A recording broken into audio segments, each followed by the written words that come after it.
The Food and Drug Administration is expected to authorize the Pfizer vaccine for distribution today. People familiar with the situation say that regulators are now racing to complete a fact sheet for doctors and other required documents that go with the authorization.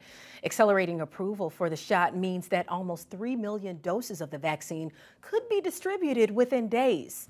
This morning, Alex Azar, the U.S. Health Secretary, had this to say to Bloomberg to ABC News. The FDA informed Pfizer that they do intend to proceed towards an authorization for their vaccine. So in the next couple of days, probably, as we work to negotiate with Pfizer the information doctors need to prescribe it appropriately, we should be seeing the authorization of this first vaccine. We could be seeing people getting vaccinated Monday, Tuesday of next week. The White House is reportedly pressuring the FDA to approve the vaccine today. And right now, Quick Takes Madison Mills joins us to talk about what's next for distribution. Maddie, thanks for joining us. We do this every day. Let's start with the politics here. Explain the messaging that we're hearing from the Trump administration today.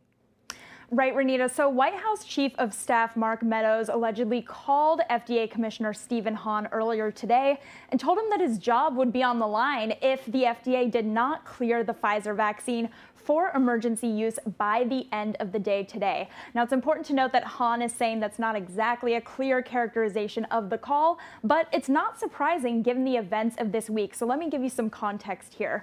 On Monday, we had the UK start distributing the vaccine, beating the US to the punch. Then news broke on Tuesday that Pfizer offered the Trump administration extra doses of the vaccine, and the administration passed. So that was not a great moment for the administration. Also, all of this is coming as cases are hitting record highs and we're getting higher death rates than ever before in the pandemic. So the White House is putting the pressure they're getting to get this vaccine out on the FDA today. So let's say the vaccine is indeed approved today.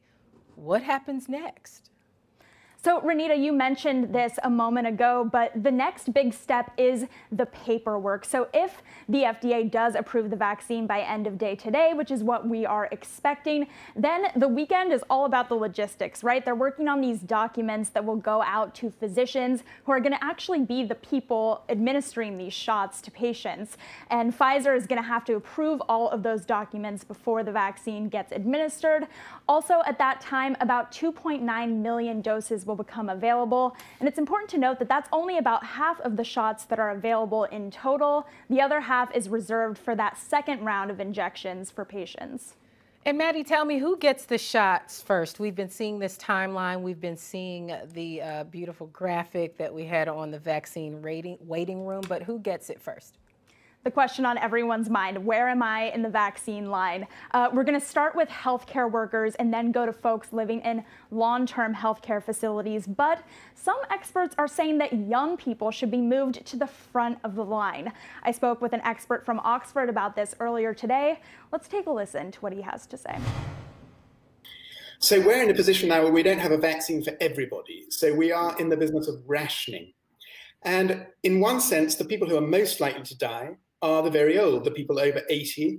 And so one could say that we should vaccinate them first as a form of shielding so that they're safe, and then the people at less risk can move around and restart their normal lives. But in some sense, you could also argue that the people that one really should be vaccinating are those people with longer to live if they avoid getting COVID now. So perhaps those people in their 50s and 60s who are more vulnerable because they have underlying conditions. What would you say to someone who would say, well, young people are less likely to die, so they shouldn't be getting the vaccine first? What's your response to that argument? Well, I think that's probably right. I think young people are much less likely to die. So I don't think they need to be vaccinated if there's only a small proportion of vaccine at the moment. I think the question is about whether, people who are in their 90s, I don't think they've, been involved in the discussion enough. Do they think they should have it now for the next 2 or 3 years of their life, the remainder of their life? Or do they think it should go to people in their 50s and 60s who are more vulnerable and who may be able to have 20, 30 years of life? So I think that we can't just look at life as biological life. We have to look at it also as biographical life. And for older people in their 90s, they are often, in a sense, more biographically complete, and they may well feel, and I've heard many older people say this, don't give it to me first, I'll stay shielding, I want other people to have it so the country can get going again. You might think that the older generation have been rather almost bizarrely infantilized by politicians and policymakers who are saying, of course, we should vaccinate them first. They're the ones we love most. They're our oldest. They're the most fragile. They're the most vulnerable, which is true. But I don't think we've really heard what they think.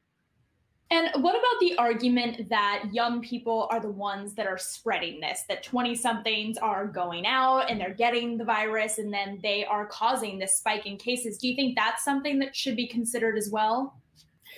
I think that decision depends on how much vaccine you've got. I mean, I think certainly when we have a critical mass of vaccine and we have a lot and we're not having to ration it so dramatically, yes, I think we should prioritize people who are socially mixing much more.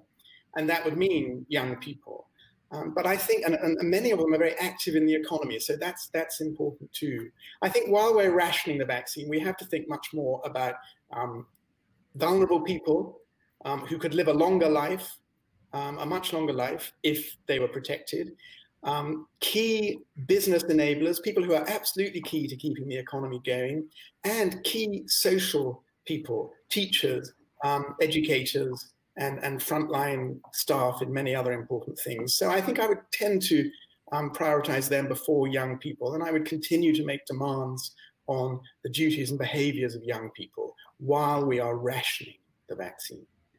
And doctor, what about the argument that older people are the ones who are getting critically ill and filling up hospital beds? Do you think that's something that should be considered as well? Yes, I do, and that's another reason for vaccinating older people. It's not, a reason purely about the value of their own lives. It's about the challenge of them, as you say, taking beds and hospital space. So I understand that argument. I think there are other ways to shield old people, though, and that comes back to young people's duties too. I mean, while we still have to ration the vaccine, I think many older people will need to go on physically shielding and protecting themselves physically from the virus. And younger people will have to be respectful of their distance to older people. Doctor, if you had it your way, how would we be going about these discussions about vaccine distribution? What would we be doing differently? Well, I think we would have spent a bit more time earlier on getting the views of older people. I think consent is really important when we're making public policy decisions like this. And I think if a critical mass of older people had said, yes, give it to us first so that everyone else can go and be safe and not worry about us, that would be important. I think if we'd also heard other voices saying, don't give it to us first, we've only got another couple of years to live, we can stay inside and give it to get the economy going. I think that's an important voice to hear, and that would have been easier. I think, in truth, a lot of policymakers were making decisions for older people rather than with them. We must remember what an amazing achievement it's been, by companies in the US, in Europe, I hope in Russia, and eventually in China as well. And I hope we'll have lots of vaccines and we won't have to ration them, because the next really big challenge is to get this vaccine rolled out fairly across the world, so that we don't just have this appalling situation where we vaccinate everyone in the rich world and ignore everyone in the poorer parts of the world. We'll continue to cover vaccine distribution and the vaccine hoarding you heard about at the end there in the months to come.